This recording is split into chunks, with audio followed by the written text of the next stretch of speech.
Do you miss the pandemic? Not the illness, not the fear, but that strange stillness, that silence. The streets were empty, the skies were quiet, and for a brief moment, life just slowed down. No deadlines, no networking, no fake smiles, just space, time, and a chance to breathe. And for once, you weren't expected to explain your absence. You didn't have to smile at strangers or respond to every text. There was a strange comfort in the world, stopping. Like the planet took a collective breath to let us rest. We were told to stay home, to stop, to wait. And in that waiting, we remembered how loud our lives had become. We remembered boredom, and somehow that boredom became sacred. It became a mirror, a kind of spiritual audit. Because when everything external is stripped away, you're left with what's real or what's missing. And it begs the question, were we really living before? Or were we just performing productivity in a system that never really loved us back? I think many of us secretly long for a reset button, not destruction, not death, but something radical. A meteor that erases clutter, not the people. A second chance to start clean. No rent, no credit card bills, no mortgage. You know what it feels like? Like we've been writing in the wrong notebook all our lives. And we want to tear the pages out and start fresh. Start with wide margins, clean lines, a pen that feels like truth. No more liking your boss's cringy LinkedIn posts just to survive the system. No more pretending. No more grinding for a version of success that we never chose to begin with. What you really want is to sit under a tree with a book. No phone buzzing, no brands tracking, every click, just being. Thoreau once wrote, "Our life is frittered away by detail. Simplify. Simplify." But instead of simplifying, we've added more apps, more devices, more demands, more of everything. You wake up and your phone greets you before a human voice greets you. You scroll before you stretch.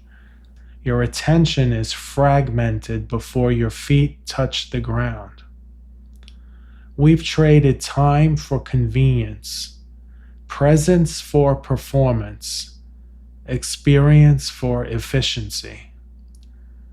We can calculate every calorie and track every step, but we've lost the ability to just sit with ourselves, to sit in stillness, to not be measured. And now we fantasize about the apocalypse because deep down, we want permission to just let it all go. We're not lazy. We're overwhelmed. Maybe the Great Reset isn't destruction after all. Maybe it's revelation, a peeling back, a remembering, a return to what's essential, to what really matters. Because maybe we're not afraid of the end. Maybe we're afraid we'll keep living this way. Every morning we wake up and put on a costume. We shapeshift into professional mode. We smile when we don't feel like smiling. We talk about KPIs, synergy, like it matters. We've become avatars of ourselves, just another cog in someone else's machine. We wear a mask to make money so we can keep paying interest on a life we don't even like. Nietzsche said, "He who has a why to live can bear almost anyhow." But what if we've lost our why? We scroll to feel something. We post to prove we exist. But when the screen shuts off, we're strangers to ourselves. Do you ever feel like you don't know yourself anymore? That's how I feel every day. And in this culture, even leisure becomes labor. Even rest feels guilty. You're not allowed to just be, you have to justify it. Even dating has become performance. You don't meet people, you match. An algorithm matches people. You don't grow with someone, you optimize. We swipe for faces like we shop for shoes. It's not connection, it's curation. What is love in a culture of content? What is intimacy when you're competing with algorithms?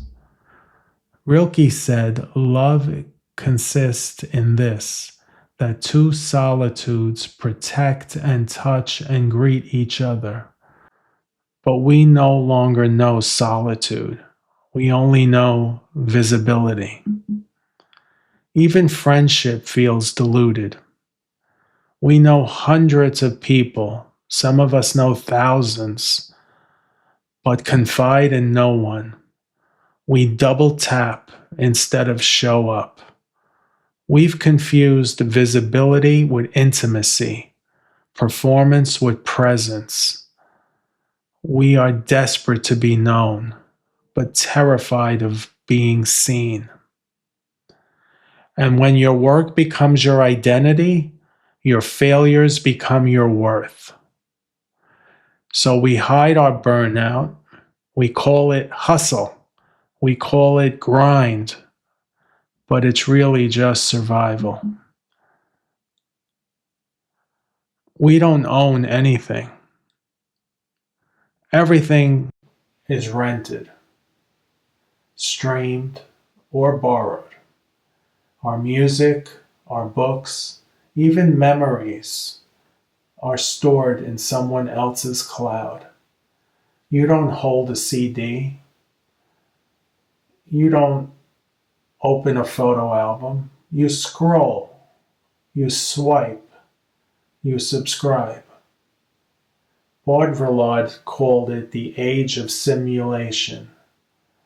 Signs replacing reality. We consume the performance of life, but not life itself. A meal becomes content.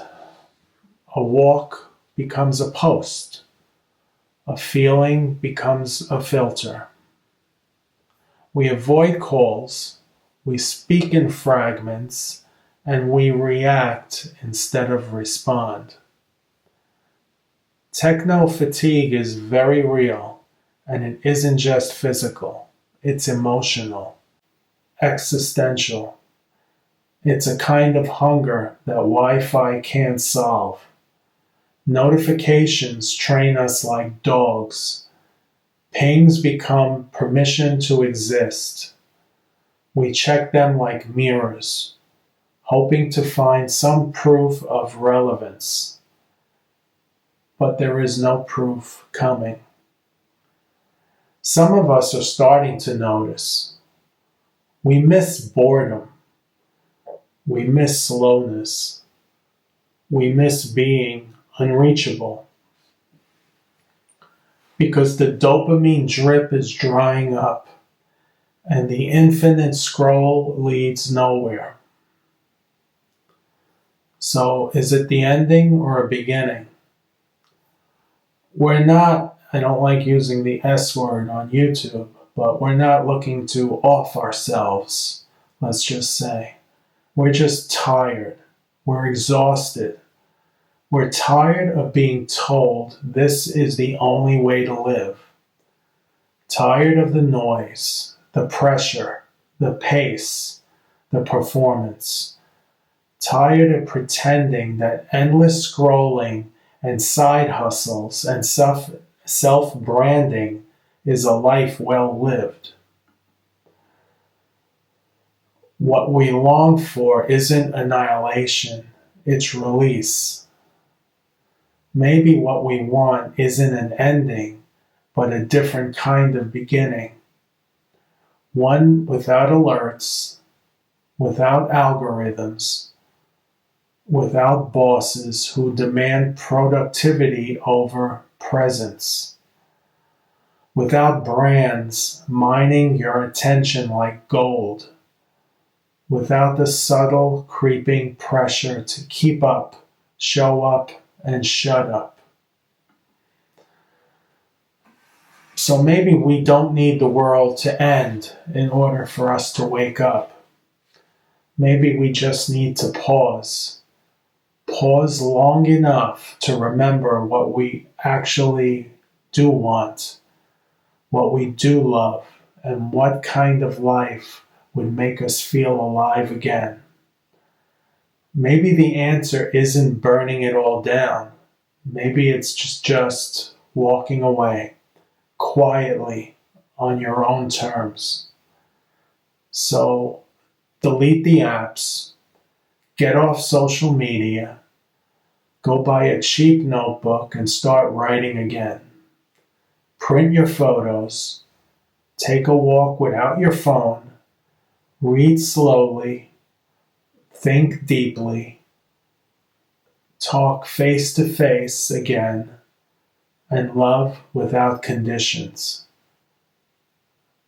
We need to sit in silence and choose boredom over burnout, choose mystery over metadata, and choose reality over simulation. Kierkegaard said, the most common form of despair is not being who you are. So who are you? Without your inbox, without your feed, without your job title or your LinkedIn profile page, who are you really? What do you love? What would you do if no one ever saw it? If no one ever applauded, liked, shared, or commented, would you still do it? Would it still matter? Every day I think about deleting my LinkedIn page, and I end up talking myself out of it. But I think tomorrow is going to be the day I finally do delete that page for good. So maybe we need to become invisible again so we can become real again. Still creating, still searching, still showing up. I regret the day I ever got on social media. Facebook, Twitter, Instagram, all of that. I wish I could have just seen how it would drag me down and everyone else around me down into a humanless vacuum of separation from people. So even if no one's watching, even if no one clicks, even if no one cares, because to live, truly live, means to be awake and aware and free to unlearn the noise, to unfollow the false self, to stop confusing the performance of life with the experience of living. And maybe that kind of freedom, raw, quiet, and unmonetized freedom, is the real reset we've been looking for. Not to end life, but to begin living. To finally say, this is enough. I am enough. And the world without all the noise is still worth waking up for. So if you're still here, thank you. If this resonated with you, you're not alone. You're not crazy for feeling exhausted. You're not broken for wanting to unplug. Maybe what we all need is less, not more. Less performance, less pretending, and less pressure to be seen. And more stillness, slowness, and honesty with ourselves and with our co-humans on the planet. We were never meant to live like this, but we don't have to keep living this way. In a world that's forgotten how to be quiet, let's remember together. You can subscribe to the channel if you liked the video. Hit the like button. And you can always buy me a coffee. There's a link in the description. Until next time, peace.